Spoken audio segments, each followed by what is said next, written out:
लग्नानंतर होईलच प्रेम या मालिकेच्या 11 फेब्रुवारीच्या भागात आपण इथे पाहत असतो की आता पार्थ खरं तर देवापुढे हात जोडून उभा असतो. तो म्हणत असतो की देवा, आजपर्यंत मी माझ्यासाठी तुझ्याकडे काही मागितलं नाही, पण मात्र आज माझ्या काव्याला बरं कर, त्यांना सर्व काही नीट होऊ दे, त्यांना शुद्धीवर येऊ दे, असं देवाला प्रार्थना करत रडतच असतो. आता इतक्यातच खरं तरी ते रम्या आलेली असते.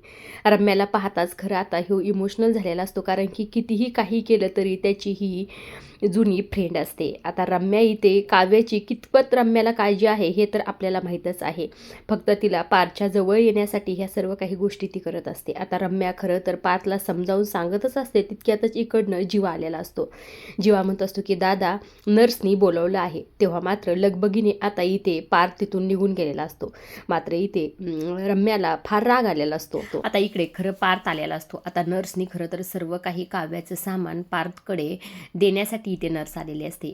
आता ते सामान, मोबाईल, वॉच देखील त्याच्यात असते आणि आता इथे एक बॉक्स देखील दिलेला असतो. तेव्हा पार्थ म्हणतो हे काय आहे. तेव्हा नर्स सांगते की पेशंटच्या हे स्टॉपच्या खिशात निघलेला आहे, ड्रेसच्या खिशात निघलेला आहे. तेव्हा पार्थ तो हातात घेतो आणि हातात घेऊन उघडून पाहतो, त्यात तर मंगळसूत्र असतं. आता खरं तर ते मंगळसूत्र बघून इथे पार्थला खूप वाईट वाटलेलं असतं. तो खरं इथे खाली कोसळलेला असतो. त्याला काय करावं हे कळत नसतं. तो आता साईडला खरं तर इथे बाकड्यावर बसलेला असतो. बाकड्यावर बसून त्या मंगळसूत्राकडे पाहत असतो. त्याला सर्व काही ते गोष्टी आठवत असतात. 16 डिसेंबरच्या रात्री त्यांनीच हे मंगळसूत्र तोडलं होतं. ह्या सर्व गोष्टी त्याला आठवत असतात की आता काव्या हे मंगळसूत्र स्वतःजवळच ठेवत होत्या. ह्या सर्व गोष्टी त्याला इथे आठवत असतात. आता त्या मंगळसूत्राकडे पाहूनच आता इथे पार्थ म्हणत असतो की काव्या, आपलं नातं जोडलं गेले आहे, तसंच हे मंगळसूत्र देखील मी जोडेल, असं म्हणून खरं तर त्या मंगळसूत्राचे तो इथे किस घेतो. हे सर्व काही पाहून खरं इथे रम्याला फार राग आलेला असतो. आता तितक्यातच इथे नर्स येते. नर्स म्हणत असते की हे देखील पेशंटच्या खिशात निघलेलं आहे. तेव्हा मात्र पार्थ त्या हॉल तिकीट असतं खरं तर हे काव्याचं. आता काव्याच्या हॉल तिकीटकडे पाहून खरं तर इथे पार्थला रडू कोसळलेलं असतं. त्याला खूप वाईट वाटत असतं. खरं तर तो आता जीवाच्या खांद्यावर डोकं ठेवूनच इथे रडत असतो. जीवा त्याला समजवण्याचा प्रयत्न करत असतो की दादा शांत हो, काळजी करू नको, काव्या नक्कीच बरी होईल. आता इथे खरं तर रम्याला इथे फार राग आलेला असतो ह्या सर्व काही गोष्टीचा. तिला आता चान्स सोडायचा नसतो काहीतरी बोलण्याचा. त्यामुळे ती आता लगेच पार्थजवळ येते आणि ते हॉल तिकीट हातात घेऊन म्हणत असते की देवा, हे काय होऊन बसलं. काव्याची परीक्षा होती उद्या. तिने किती मेहनत केली आहे वर्षभर, आणि म्हणजे तिची मेनची एक्झाम आता होणार नाही का? म्हणजे तिचं हे वर्ष वायला जाणार का? असं इथे ती मुद्दामच सर्व काही गोष्टी बोलत असते. आता इकडे दुसऱ्या बाजूला खरं तर माननीने वसूला प्रश्न विचारला असतो. काय वसूताई, तुम्ही काय केलं 16 डिसेंबरला? मला तर हेच कळत नाही नेमकं रम्या आणि तुमचं काय चाललं तरी काय असतंय म्हणून. काय केलं आहे नेमकं वसूताई तुम्ही 16 डिसेंबरला, असं विचारल्याबरोबर आता लगेच वसू इथे म्हणत असते की अगं काही नाही बाई केलं मी. अगं प्रसंग काय, आपण काय इथे वाद घालत बसलोत. तेव्हा इथे मानाने म्हणते, खरंच वाद घालण्याची हौस मला आहे का तुम्हाला? तेव्हा इथे वसू लगेच म्हणते, शारदा, मी तुला खरं सांगते, माझ्या डोक्यात तर खरं काव्याचाच विचार आहे. ती पोरगी मृत्यूशी झुंज देत आहे. तुम्हाला खरं वाटणार नाही, मात्र मला तिची काळजी आहे. अगं माननी, माझ्यावर विश्वास ठेव. मी तर आता काय करते, रम्याला फोनच करते. तिकडे काय चाललं आहे विचारते. काव्या शुद्धीवर आली का नाही हे विचारते. आजची रात महत्त्वाची आहे. मी रम्याला फोन करून सर्व काही विचारते, असं म्हणून खरं तर वसूने इथे काढता पाय घेतलेला असतो. ती तिथून निघून गेलेली असते. इकडे मात्र माननीला खूप काव्याची काळजी वाटत असते. ती इथे खाली बसलेली असती आणि म्हणत असते की खरं सांगू शारदाताई, मला खरं तर काव्याची खूप काळजी वाटत आहे. तुम्ही जेव्हा आल्या ना, तेव्हा देखील मी देवाला हीच प्रार्थना करत होते की माझ्या काव्याला लवकरात लवकर. मी यांना म्हटलं होतं मला हॉस्पिटलमध्ये येऊ द्या. असं घरी बसून बसून डोक्याला वेळ लागण्याची वेळ येते. पण विक्रम मला म्हणले की तू घरीच थांब. आपली काव्या लवकरात लवकर बरी होऊ दे देवा, आणि तिला लवकरात लवकर घरी येऊ दे, असं म्हणत असते. तेव्हा इथे शारदा म्हणत असते की आपण म्हणतो ना, सगळ्यात महत्त्वाचा आपला जीव असतो, मात्र काव्यासाठी तिची आईची एक्झाम खूप महत्त्वाची होती. ती परीक्षेच्या आधी शुद्धीवर येईन ना काव्या, असं इथे शारदा म्हणत असते. आता इकडे दुसऱ्या बाजूला खरं तर रम्या असं बोलल्यामुळे इथे पार्थ म्हणत असतो की काव्या शुद्धीवर येणारच, आणि त्या पेपर देखील लिहिणार. मी त्यांना स्वतः सोडवायला जाणार, असं तो इथे हॉल तिकीट घेऊनच म्हणत असतो. आता जीवा इथे पार्थला म्हणत असतो की दादा तू शांत हो, काव्याला काही होणार नाही.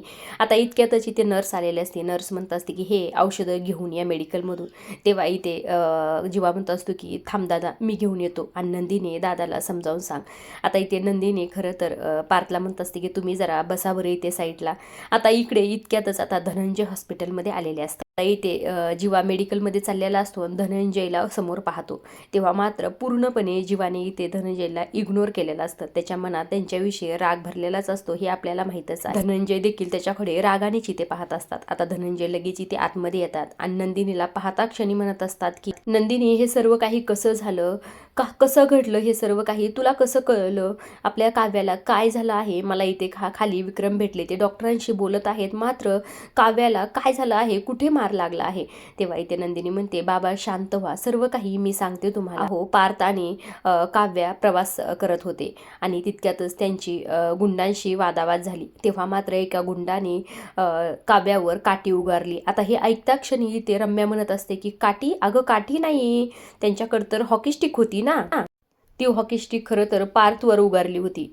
काका तुम्हाला सांगू का, आता इथे काय झालं होतं, आता काव्या आणि पार्थ चालत होते. आता इकडे पार्थवरच खरं तर ती हॉकी स्टिक मारायला आलेले होते ते. मात्र इथे पार्थचं लक्ष नसल्यामुळे काव्याने तो वार स्वतःच्या अंगावर घेतला.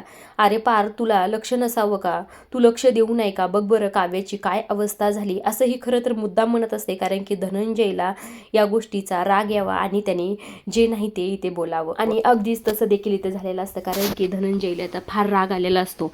आता हे सर्व काही धनंजय जे काही बोलतात ते आता इथे रम्या खरं तर स्वतःच्या मोबाईलमध्ये रेकॉर्ड करत असते. आता इथे धनंजय असं म्हणत असतात की एकदाचा माझ्या दोन्ही मुलीचा जीव गेला तर शांत होणार आहेत का हे सर्व देशमुख. आता इथे खरं तर नंदिनी बाबांना समजवण्याचा प्रयत्न करत असते, बाबा तुम्ही शांत व्हा. मात्र धनंजय इथे एकही शब्द ऐकत नाही.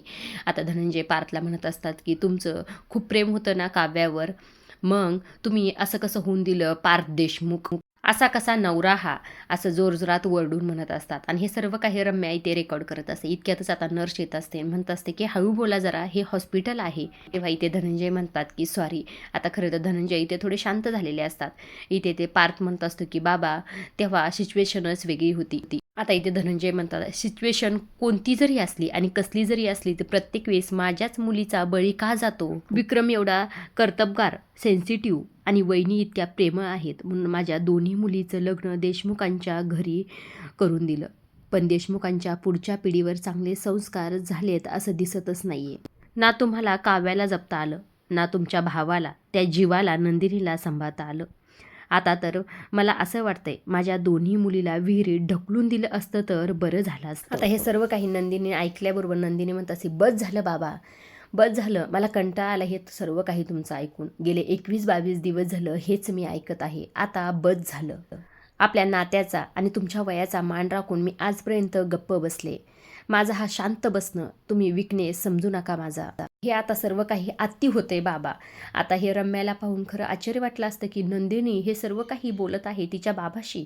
तेव्हा इथे पार देखील असं म्हणतात की नंदिनी तुम्ही असं नका बोलू, ते त्यांच्या मुलीच्या काळजीपोटीच बोलत आहेत आणि मी नाही जिवारी लावून घेतली. हे आहे देशमुखांचे संस्कार. तुम्ही लख चुकले आहात हे माहीत असून देखील ते तुम्हाला उलट एकही शब्द बोलले नाहीत. आता हे काही सर्व काही बोलल्यामुळे खरं तर रम्याने आता ती रेकॉर्डिंग जे करत असते ती ते बंद केलेली असते. आणि मी देखील कित्येक दिवस झालं तुम्हाला एकही शब्द बोलले नाही, कारण की आम्ही मोठे भावंड आहोत. कारण की आईवडिलांनी कितीही मोठी चूक केली तरी आम्हाला ऐकून घेण्याची सवय लागलेली असते. आमच्या आयुष्यातले सर्व निर्णय आईवडीलच घेत असतात. कधी कधी तर असं वाटतं की त्या 2 नंबरच्या भावंडासारखं बंडखोर व्हावं, निदान स्वतःच्या मनातलं मनमोकळेपणाने बोलता तरी येतं. इथे पार्थ खरं तर नंदिनीला शांत बसा असं म्हणत असते, मात्र नंदिनी इथे एकही शब्द खरं तर पार्थचा ऐकत नाही. पार्थ तुम्हाला नाही माहीत, जीवा म्हणतात तसेच गेले 21 दिवस तळ हातावर काळीश ठेवून उभे होते ते माझ्यासाठी. मला हे सगळं कळत होतं, मला आवडत सुद्धा होतं, पण प्रत्येक वेळी मी बाबाचा विचार करून थांबले. नंदिनी असं देखील येते म्हणते, बाबा तुम्हाला ऐकायचं होतं ना माझं उत्तर, तर ऐका. जीवाचं प्रेम जिंकलं आहे आणि तुमचा आडमुठेपणा हरला आहे बाबा. हो मी त्यांना म्हटले होते की नको हा दुरावा मला आता. मला सुद्धा तुमच्यासोबत आवरण्याचा सावरण्याचा खेळ खेळायचा आहे. फक्त आणि फक्त जीवाला आवडतं म्हणून मी साडीतून कुर्ती सिप झाले बाबा. मला अप्रूप आहे की मी जीवांची बायको असण्याचं. माझं खरंच खूप प्रेम आहे त्यांच्यावर. तुम्हाला माहीत नाही, ज्या दिवशी जीवा रिक्षा घेऊन घरी आले होतेस त्याच दिवशी त्याच रिक्षात बसून निघून जायची इच्छा झाली होती मला. माझं चुकलं इथं. मी माझ्या हट्टाला शहाणपणापेक्षा मोठं केलं, आमच्या प्रेमापेक्षा मोठं केलं. आणि हेच तर खरं आहे बाबा, प्रेमापेक्षा मोठं काहीच नसतं या सर्व जगात. हे सर्व काही नंदिनी खरं तर खूप भारी बोललेली असते, पण मात्र हे ऐकायला इथे जीवा नसतो. आता इथे पार देखील तोच विचार करत असतो की मात्र नंदिनीने जीवाबद्दल इतकं सगळं काही बोललं, पण मात्र जीवा हे सर्व काही ऐकायला इथं उपस्थित नव्हता. आपलं प्रेम व्यक्त करणं हेच तर शहाणपणा आहे बाबा. आणि मला आता शहाणपणा आला आहे. मी आता खरं तर कुणालाच घाबरणार नाही बाबा. मला तुमचा अपमान नाही करायचा, पण तुम्हाला दुखवण्याच्या भीतीपायी मी जीवांच्या मनाला, त्यांच्या भावनांना मारून टाकलं आहे. हे मी कधीही विसरू शकणार नाही बाबा. आपलं माणूस सापडायला वेळ लागतो आणि आपलं माणूस कोणतं आहे हे कळायला देखील तेवढाच वेळ लागतो. आणि जेव्हा कळतं तेव्हा माणसाने जग सोडावं, पण आपल्या माणसाचा हात कधीही सोडू नये, असं ठामपणे खरं तर धनंजयला इथे एक नंदिनी बोलत असते. ही काळ्या दगडावरची पांढरी रेखा आहे. त्यामुळे जर तुम्हाला इथे येऊन देशमुखांना काही बोलायचं असेल तर त्याआधी तुम्हाला त्यांच्या सुनेशी बोलावे लागेल. आता इथे पार्थ खरं मनाशीच म्हणत असतो, जीवा तू इथं हवा होतास नंदिनीचं सर्व काही बोलणं ऐकण्यासाठी. तेव्हा इथे इतक्यातच आता इथे डॉक्टर आलेले असतात. आता इथे डॉक्टर म्हणत असतात की काव्या देशमुखांची पूर्णपणे ट्रीटमेंट झालेली आहे, मात्र ते आणखी देखील इथे शुद्धीवर आलेले नाहीत. कधी शुद्धीवर येतील असं इथे पार्थी विचारलेलं असतं. तेव्हा इथे डॉक्टर म्हणतात त्यासाठीच आम्ही त्यांना मॉनिटर करीत आहोत. पुढच्या 24 तासात जर काव्या देशमुख शुद्धीवर नाही आल्या तर खूप कॉम्प्लिकेशन होऊ शकतात असं डॉक्टरने म्हटल्याबरोबर खरं तर इथे धनंजय, नंदिनी आणि पार्थ खूप दुःखी झालेले असतात किंवा खूप टेन्शनमध्ये आलेले असतात. मात्र इकडे रम्याला बरं वाटलेलं असतं. मनातली मनात खरं तर इथे हसत असते, हे देखील इथं दिसत आहे. आता इकडे खरं तर पार्थ म्हणत असतो की डॉक्टर मी काव्याला भेटू शकतो का. तेव्हा मात्र इथे पार्थला भेटण्याची खरं परमिशन दिलेली असते. आता इथे पार्थ जातच असतो तितक्यात इथे रम्या लगेच इथे नाटकं करत असते. इथे म्हणत असते की देवा काव्या लवकर शुद्धीवर येऊ दे आणि पार्थला देखील ओळखू दे, असं म्हटल्यावर खरं पार्थ लगेच तिथं थांबलेला असतो. तुम्ही कोण असं म्हणायला नको, असं खरं तर इथे रम्या बोललेली असते. तेव्हा मात्र पार्थला इथे फार टेन्शन आलेलं असतं. तेव्हा नंदिनी इथे बोलते, रम्या तू ठीक आहेस ना, काही पण कशी बोलतेस ग. तेव्हा इथे रम्या म्हणते अगं मी नेटवर सर्च करत होते, असं लागलं ना डोक्याला, कधी कधी अशा कॉम्प्लिकेशन होत असतात. तेव्हा इथे धनंजय देखील रम्यावर फार चिडलेले असतात. आता नंदिनी पार्थला म्हणते तुम्ही अजिबात काळजी करू नका, असं काही होणार नाही, तुम्ही जा आणि काव्याला भेटून ये. आता इकडे खरं तर पार्थ काव्याला भेटायला आले असतो. काव्याला पाहून म्हणत असतो की ए फिसकारलेली मांजर, तुमचा ओजी बोक्या तुम्हाला भेटायला आला आहे. तुम्हाला आता कधीही सोडून जाणार नाही. माझा आवाज ऐकून तरी उठा ना काव्या, असं तो रडतच. इथे पार्थ असं देखील म्हणतो काव्या डोळे उघडा ना तुम्ही, हे बघा ना आपण एवढा मोठा प्रवास करून इथपर्यंत पोहोचलो आहोत, असं शेवटच्या क्षणी तुम्हाला मी हार मानून देणार नाही.